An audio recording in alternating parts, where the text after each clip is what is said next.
Hello,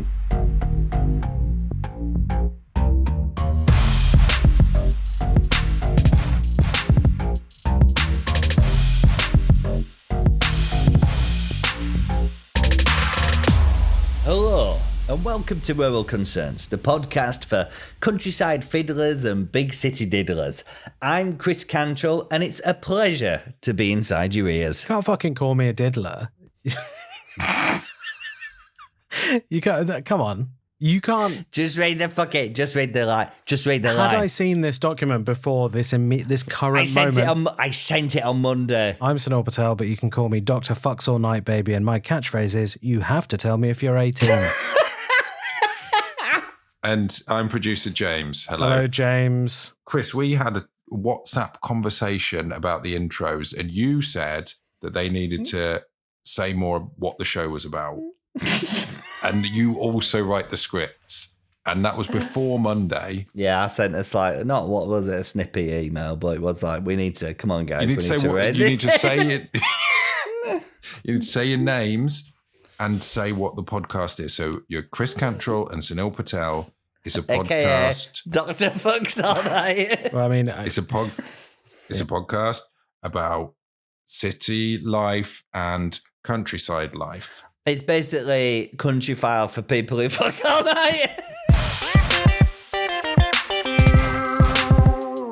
So, James, can we just, obviously we've got a packed agenda of stuff to talk about today, but can we circle back? Why have you had a bad day? What's going on? Well, it was just purely trains. My regular train line was down, but fortunately I had my bike with me. So I went to the adjacent train line and just had to cycle 14 miles over hills home. How many? 14. Bloody hell, James. Well, normally it's 7, so it was just twice. You normally cycle 7 miles anyway? Each way. I didn't know that. That's why I've got buns of steel. So you do that to get to the train to get into London? Yeah. That's great. That's probably the one thing keeping you from declining quickly, really. Yeah, definitely. It's why people don't like to see me leave, but do love to watch me walk away. Well, I'm sorry you've had a bad day. So none of you had a good day or a bad day? I've been driving on the M4. Not great. Just the usual, isn't it? I stopped for a hazel maple hot chocolate at Costa. I've had a couple this season, but for the first time ever, they put nuts on it, and it was nice. Actual physical nuts floating on the cream on top. Yeah, up in the game. It's a competitive market, the festive drinks. Yeah, because Starbucks have got it wrapped up. You'd have thought no one's going to beat the pumpkin spice, are they? I don't even drink it, but it's the big thing. So what is Costa going to do? They've got maple hazel. I don't know what Nero have done. I haven't been into one recently. Worth checking out, though. We need to get in. We need to see what's going on. We need to do a taste test. Just an update on the nutty clouds from M&S. Which sound delicious. Yeah. I would love to eat them all the time. Is everything fine? You know it's not, because it was in the group. The problem is, and I'm sorry to anyone that's fallen foul of this, I did a further investigation, and it turns out if you eat an entire bag of it, which isn't actually that filling, that is 3,000 calories. What? Yeah. How many calories have you got left then a day after that? Well, you got like a minus 1,000. No. I think it's 6,000 a day, isn't it, for a big lad who's having a good time? Doing 7 miles on a bike. Doing 7 miles on a bike? Well, yeah, for you, James, yeah. But I don't know how many of our listeners are doing 7 miles on a bike every day. But yeah, so do watch yourself. Have a fifth of a bag at most. That's 600 calories. That's a public service announcement. Although it's quite negative to talk about calories, isn't it? It's actually quite a bad thing. People don't like it. Well, we don't want to talk about calories. We don't want them counted. No, okay. But it is a lot. 3,000 is a lot. If you fed that to a dog, if you fed 3,000, if you fed a dog on a diet of that, all its teeth would fall out. It would make it to the Guinness Book of Records, actually. I think you're not supposed to feed dogs chocolate at all, let alone a bag, and let alone the best chocolate. Yeah, if they're going out in style. What's going on inside a dog when you give it chocolate then? It fuses with the dog blood to basically turns the dog into a biological weapon, like a bomb. It blows the dog. If it eats chocolate, it reacts in the body, puffs up, blows out, and what can happen is the dog blood and spinal column and bits of dog bone blows out like a sort of nail bomb type thing, and it's like lethal. So, or it contains caffeine and theobromine, which stimulate the dog's central nervous system and heart, which cause it to swell up and then go off like a doggy nail bomb. Yeah. Yeah. Yeah, I was waiting for the but. Yeah. According to Caffè Nero's Instagram, the autumn menu's finally here. Oh, good. Which, I mean, they seem to be negging themselves there. And autumn means amaretto. It says amaretto latte, amaretto hot chocolate, That's interesting. amaretto iced velvet Americano. And the first reply is, do these contain alcohol? No alcohol. It's not licensed, Nero. So amaretto would be almond. Almonds, yeah. Almonds? Almonds. Almonds. For some reason, it's the only word I say in my hereditary Cockney. Almonds and pears, my wife's on the stairs. Yeah, that's something. Valuables. Valuables. Valuables. As in, Valuables. Mrs., I'm going to snatch your valuables. I think we're all saying valuables the same way. Valuables. Valuables. Valuables. As opposed to what? Valuables. No one says that. Chris, valuable. It's valuables. Yeah, it's valuables. My Yeah. valuables. Where are my valuables? Yeah, perfectly normal. Right. So, James, you're James. Okay. So, Sunil, are you okay? You've been, where have you? You've been out. You've been at Bath? I've been in Bath, sorting some stuff out for Mother. Didn't get a chance to go to the flapjack shop this time. Just did big shop with Mother. Went to the big Sainsbury's that I was too scared to go back to after we got into an argument with the disabled man last time. This time went off without a hitch, really. I don't think we've heard about the first part of that story before. We haven't touched upon. Yeah. Could we cycle back on that? How have you? Well, obviously my mum left M&S, swore she'd never set foot in the shop again. So Does she know about the chocolate cloud situation? no, chocolate clouds. I think I haven't. She never brought any back. No, not sure about that. Nutty clouds. Nutty sorry. clouds. Yeah. So I had to take her to Sainsbury's to do her big shop. First trip to Sainsbury's, incredibly stressful. And we ended up in a sort of shouting match with a disabled man in a queue. And it ended with him saying, "You don't have to shout at me like that." I had to apologise. I said I wasn't shouting. And he said it sounded like it. Were you shouting? No, he walked in front of us in the queue. And I said, "Excuse me." And he didn't respond. So my mum said it louder. And then I said it louder. And then, did that a few times. And then he turned around and said, "There's a way of talking to people that doesn't involve shouting at them." What a snippy little bit. But yeah, it was, I think the exchange was loud enough that it turned heads. But it wasn't that, it wasn't an aggressive one. All good this time. Nothing to report. So good on her. Yeah, good for not starting a war with someone who's differently abled. I think if that's the base level of what we've had a good day. I've got a lot to report though from the last couple of weeks. So who wants to go first? Breaking Sunil news. Yeah, right. I think that's good. What was I going to say? Have I ever shouted at a disabled person? No. I see. Really, surely, like if the fact that they're disabled comes up later on in the story, then you should be mentioning they're disabled earlier on, but also you probably shouldn't be telling that anecdote. So go on, Chris. What you got? No.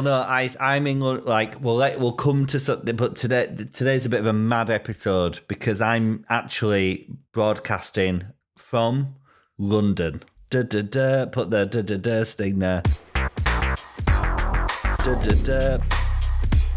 Put the sting there. I've got opinions, but I was on the bus the other night and there was shenanigans already kicking off. Like, I sat on the bus and there was this guy who was like causing bother. Like, he's like sort of prodding everyone, staring at people. I'm just staying out of this guy's way. I could just see he's a bother. Someone was sitting down and this guy came after she sat down. An older guy sat down on the bus next to me, on the seats facing each other. And this other third guy, who's the troublemaker, was like, "Have some patience, man. Let us sit down," like that. And I was like, "Oh, God, what's this?" And the guy who just sort of sat down went, "What? Like, excuse me?" And I thought that was it. Like it just went. But then the guy, he was Irish. He was like, he was an Irish guy. Just sort of went. That better come into the story. Yeah, because I'm about to do an impression of him. Oh, but he, cool. He left it a bit, like, and a guy who's a troublemaker's just like keeping his head down, like just winding everyone up. But this guy sat with him and he went, "Hey, you." He goes, if you're getting off at my bus stop, I'm going to fucking batter you. If you're getting off at I'm going to fucking... And the guy goes, is it? And he goes, yeah, just you see. And I was like, lads. Lads, please, come on. This is too much. Did you say that? Did you really say that? Just to be like, I'm putting my hands out like, lads, come on, please. We don't, it's late. We don't need this, you know. Did you pretend to be Irish to try and sort of mollify the guy? Yeah, I was like, I also do somewhat of an Irish accent myself.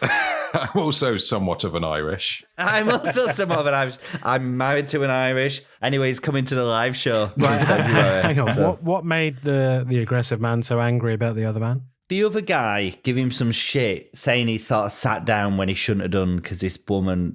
The other guy was a fucking button presser, you know, like just... The other guy, he was mental. He was fucking mental. That's not the Irish guy. Not the Irish guy. The Irish guy was rankled. And the Irish guy sat with it for 2 minutes and then was like, I'm not having it. Anyway, if this is London, I'll leave it to you. Good luck to it. Can I tell you about an odd duck I saw on a train in Spain once?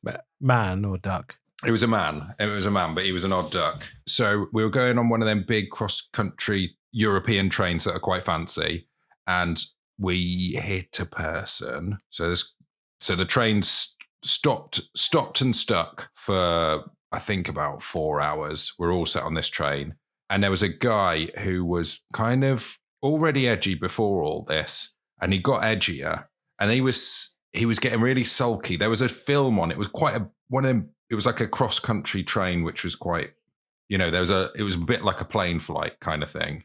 There was a film on, and he was like pointing at that and saying stuff in Spanish that I didn't understand. And he was sat. You can imagine like a tour train seats with the seats in front of them. He decided to pop his feet up on the seat, the top of the seat in front. You can see. So that's quite an angle. Yeah. That's that's an intense. Right in front of him. So his knees are like right. So less than 30 centimeters from his to face. Yes. Yeah. And that's not good enough. He's complained about it getting hot, so he takes his top off. And the guard comes down. So he sat there top off with his feet up on the seat in front. And the guard starts talking to him. And the guy's trying to complain that the film's not playing or something, I think, on the thing. Yeah, and I think the guard kind of calms him down and he pops his shirt back on. And all through this, I'm incredibly hungover because we're on a work trip and we didn't need this train to be delayed by 4 hours. So I have to go into the little toilet on the train and, for want of a better word, do a hangover poo. Right. A hot drunk. Yeah. Yeah. Yeah. I kind of get a bit of a glimpse of the guy, you know, the odd duck, and he's not happy with the whole situation. And then we finally get to a station, and everyone kind of gets up and gets in the corridor. He and another quite a well-to-do looking woman stood by the toilet, and she starts sort of sniffing the air, and they're obviously they're like, oh, what's that horrible smell? And he smells it, points at me. Down the thing, and the posh little old lady looks at me and just like shakes her head. It's an absolute nightmare. That is a nightmare. That's horrible. It's just spat. Can I tell you an absolutely horrific thing that happened to me in mainland Europe along these lines? You're on a train. It got broken down. You took your top off. Yeah. All I did to relax was put my legs up at a 90-degree angle. And I got tasered. Someone ruins the toilet. But we're getting off track. City sting. Bang. Here is the city bit. Sunil, you've got an agenda. I went to the countryside. Oh. What? Yeah. Countryside sting. There is the countryside bit. Well, yeah, basically, I'm a lord now. I bought a lordship.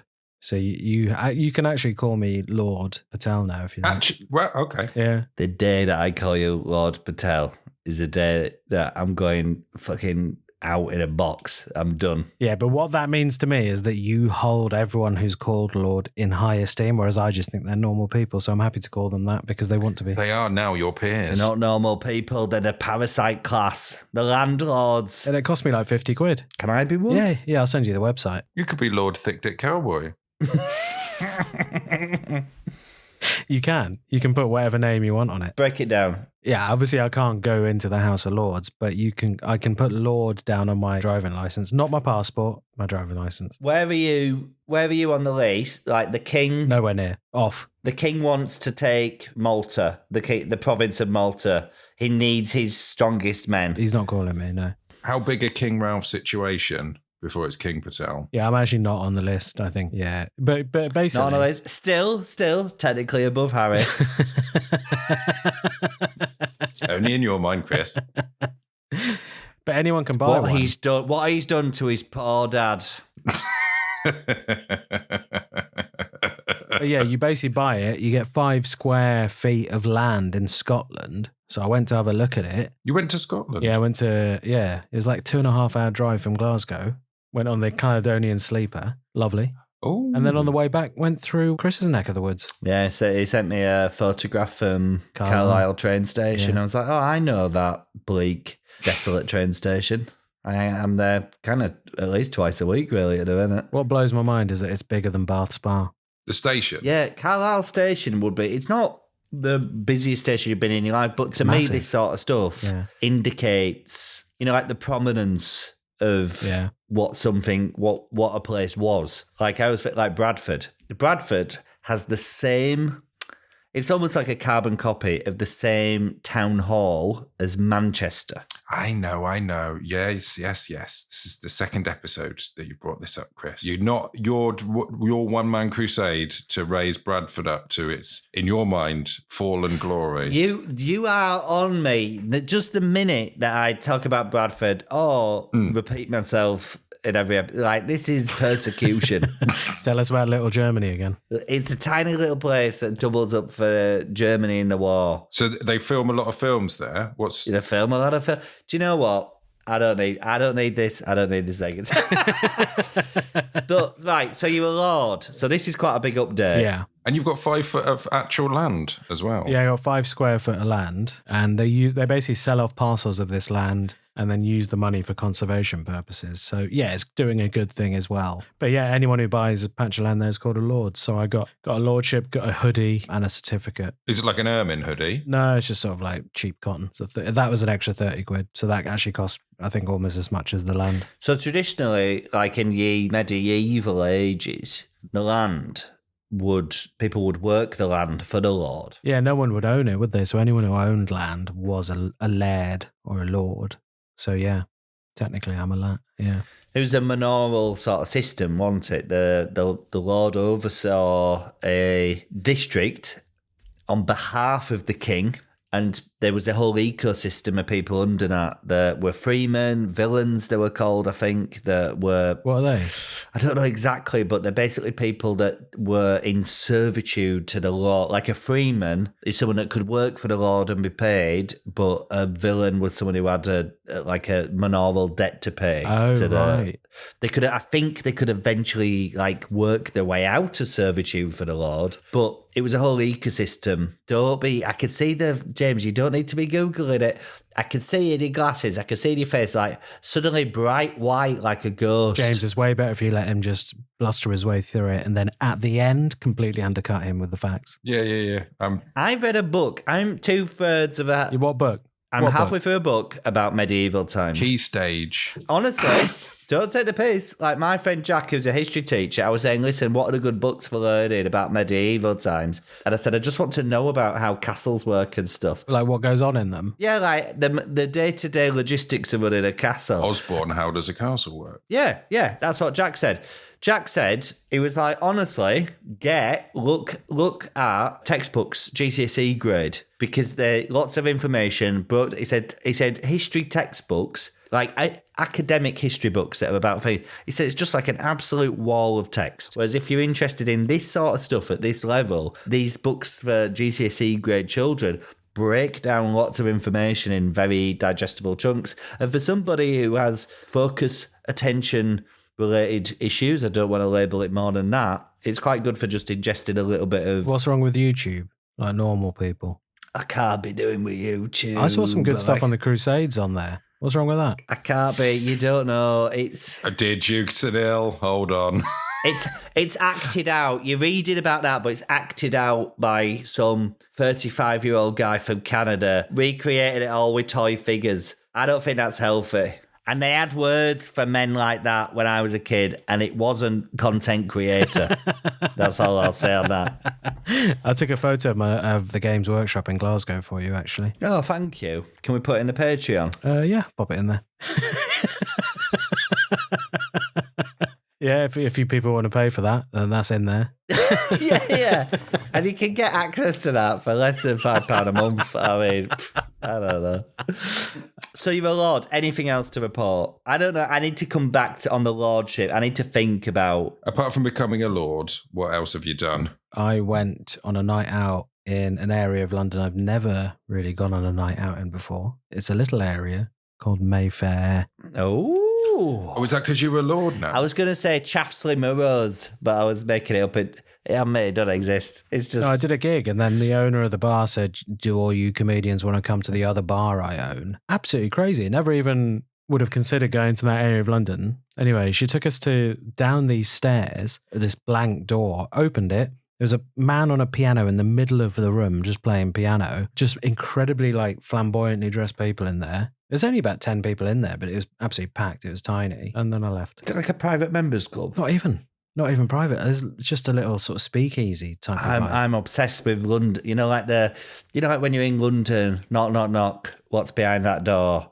You're in Chinatown, knock, knock, knock, what's behind there? Some mad thing. All that stuff's exposed on Instagram now, isn't it? Is it? Yeah, as in secret London, here's the places to go. And as soon as you put it out to 400,000 followers. But there's a members club in Soho that is not one of the, it's like some performers bar. What, the Phoenix? No, it's where the Soho Theatre is. It's like a jazz. Pizza Express? Yeah, Pizza Express Jazz Club.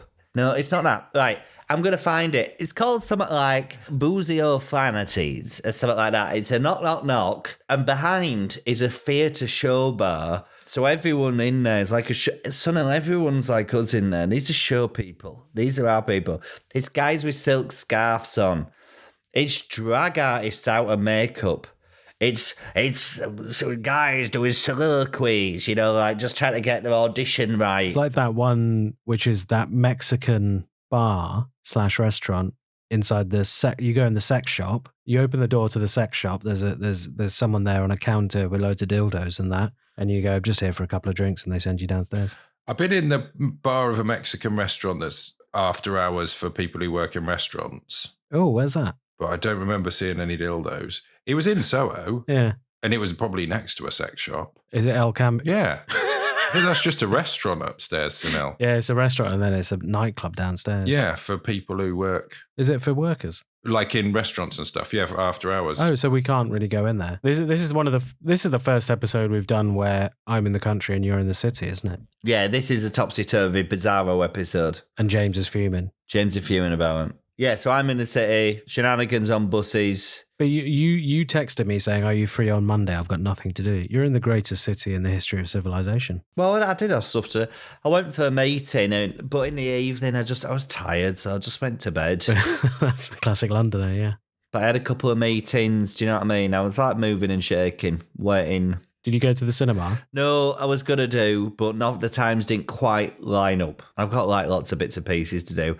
I feel I was saying this to it, I'm writing, working, me and Amy Glidell are working on a radio show, so we're together doing that, and there was a day where I was down, a holdover day where she was coming home. I'm in a house. I could describe it. So I could give you the full postcode, but I won't. We're having a great time. It's such a laugh. It's it's in many ways the time of my life, but being away from home for 3-4 days is hard. Do you know? I was saying, is it you feel guilty for being away? The job in and of itself is having a laugh with your mate. That's when it works. Do you know what I mean? You can't treat it like a plumber going to just do graft or something like that. The actual job itself is having a laugh. So I shouldn't feel bad for being an errant father. When I first went to visit Amy in her house, she didn't have a single charger. Did you know this? What do you mean? She had no chargers. So I gave her a lamp which had a USB charger built in. Can you update us on Amy's USB charger situation now? The lamp with the USB charger in it is in the spare bedroom where I You want sleep. me to tell you the history of that lamp? I think you might have touched on it already to some degree, but yeah, please run it past us again. Well, then you just told us you bought her a lamp, and I'm like, what are the other twisted turns in this tale? That's the lamp that was used on Jordan Brooks's Channel 4 short. So that finished, and then you just stripped the site like a carnival pack down team. Yeah, Amazon's not taking that back. But it's good, isn't it? It's touch to turn it on and off, and dim, and it's got 2 USB charging ports built in, which is just really nice. The touch ones are brilliant. The only problem with them is having to cycle through. You try and get to sleep. You're cycling through. You go through a range of brightness that is designed to bring you back to life. You know, you're like, I'm tired. I just need to touch this to go to sleep. Brighter, brightest. You know what I mean? It's intense. Alexa, turn off bedroom lights. It's actually got somewhat changed, but I actually think the room's got brighter. Yeah, she turned some of the lights, so she didn't quite work it out there. Alexa, turn off all bedroom lights, please. No, she hasn't done it. Alexa, turn on bedroom lights again, please. Thank you. Yeah, so that fucked up. Alexa, play Insane Clown Posse. No, she can't, because it's an Alexa, earphones. buy a lizard. Buy a lizard. This can't go in. That's going in, James. Prompt. But it's just going to screw people over. Yeah, but people are going to be like, this is cutting edge stuff. Alexa, order you know? USB-C charger from Anchor. Fuck, she did it.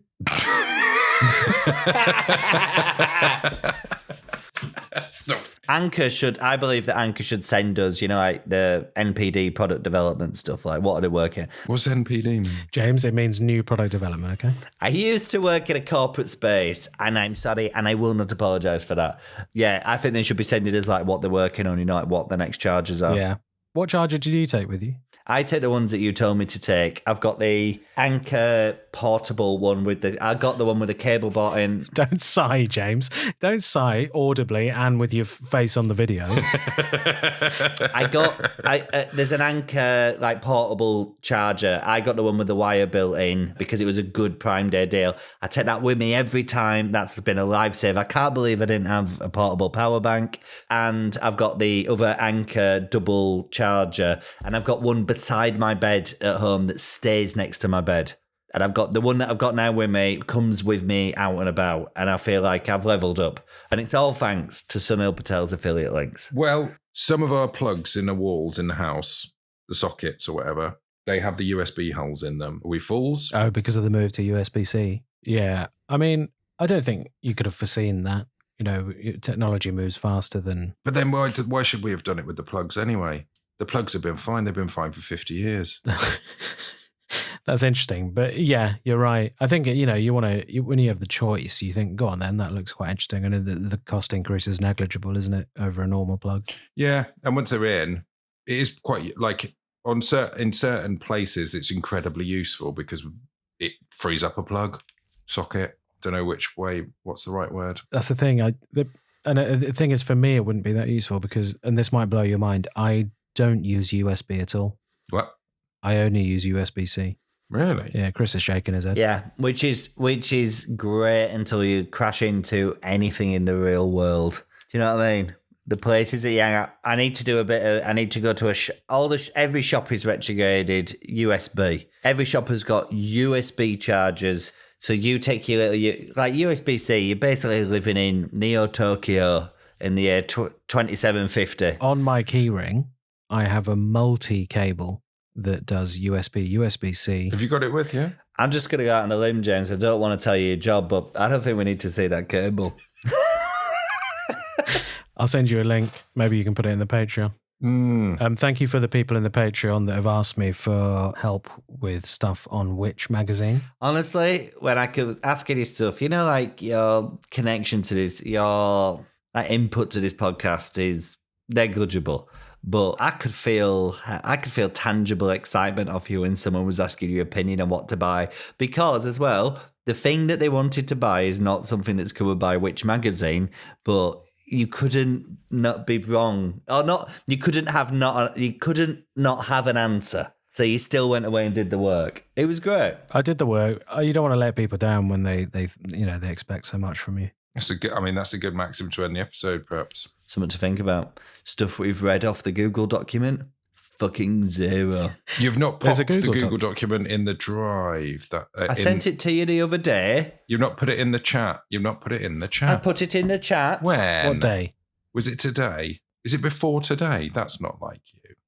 Oh, on Monday. Yeah, because somebody's saying that they would need to get ahead of this. Okay. Oh, yeah. Oh, wow. Oh, yeah, there is a lot. Oh, my word. I thought we were just filling. Right, sorry about that. That's all right. We've had a good time. Well, do we have any letters? Yes, we have this letter from Mike. Hello, Mike. What did he say, Sunil? Well, I think this says all of us read it out. Just fucking read it, son. Just fucking read it. Dear gang. You read it. Sunil, you read the letters. We've done 31 of these fucking things. You read the letters. Dear gang, read James saying Galaxy chocolate tastes like blood. They should call them menstruals instead of minstrels. Am I right? Question mark, exclamation mark, question mark, exclamation mark. All the best. Extra apologies to Chris, who was tending to Nicola's hand at the time of this discussion. This is probably a bit out of left field. Yeah, I think it is. No specific question for us today, but a pun. Yeah, that's good. Which we appreciate. Not entirely, maybe slightly off colour, but I don't know. Yeah, I was wondering about that. Is it? Yeah, I guess it is, isn't it? Guys? I mean, it fits, though. It does fit. It does work. It does work, though. That's the problem. This is why I avoid puns. we can't swim in these waters. Too risky. Well, all right. Thanks, Mike. The other guys didn't like it. I liked it. No, I liked it too. I was annoyed that you didn't read the letter, but I did like it. The fact that, I'm glad that someone's brought this back, because when Jim said that chocolate tastes of blood, I feel that we glossed over it quite quickly without referencing it at all. And it did strike me as strange in the moment. Well, you weren't there. Oh, yeah, I'm listening. I want part of the conversation. I was listening to it, wasn't I? It was mine and Sunil's chocolate corner. Oh, that made it to the final. I can't believe it. Okay.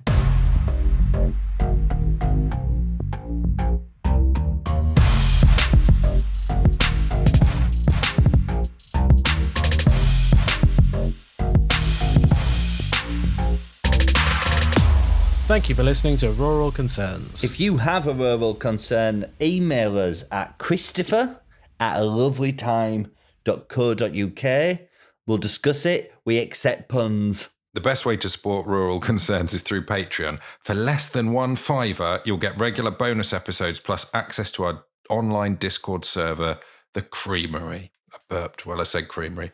The Creamery. They're all kind of furious because in the last episode, I might have said that basically the people that listen to this podcast don't have tans. Sort of taken that quite badly as a personal slight. Have you had to apologise? You know me. I've not apologised. I've gone right up to the line of apologising. But I've basically said, rather than an out-and-out apology, I've said we should all get tans. I think that feels the same. No, that's good.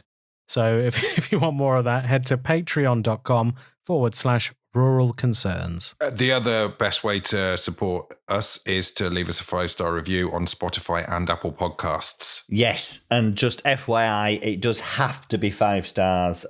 If it's 4 stars or less, you will be rounded up by the police and transferred to a state-operated facility where you'll be forced to listen to Jamie Lang podcasts on a loop until you beg to be put out of your misery with the bolt gun. So yeah, probably best put 5 stars then. Rural Concerns is edited by Joseph Blockchain Burrows. Our artwork is by Poppy Hillstead and our music is by Sam O'Leary. Rural Concerns is produced by Egg Mountain for A Lovely Time Productions. And as a reward for listening all the way to the end, here's a piece of sage wisdom. This is law number 4 from the 48 Laws of Power. And it's on page 13 of the concise 48 Laws of Power.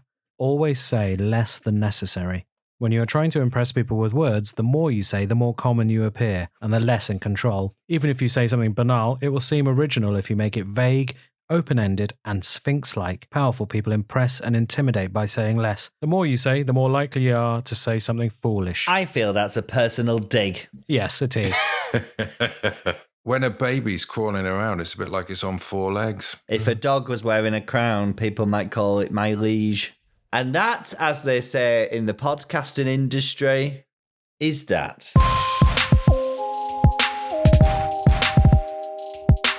As long as the stuff inside the brain is still there, firing on all cylinders, I don't need any bodily... Do you know what I mean? I could just be a brain in a jar. As long as I can still come up with little ideas and stuff like Little that. drawings of 8-titted women. That's what you do. As long as I can still do that with a robot. If they connect me to a robot arm that can draw my ideas for board games and stuff, then that's good.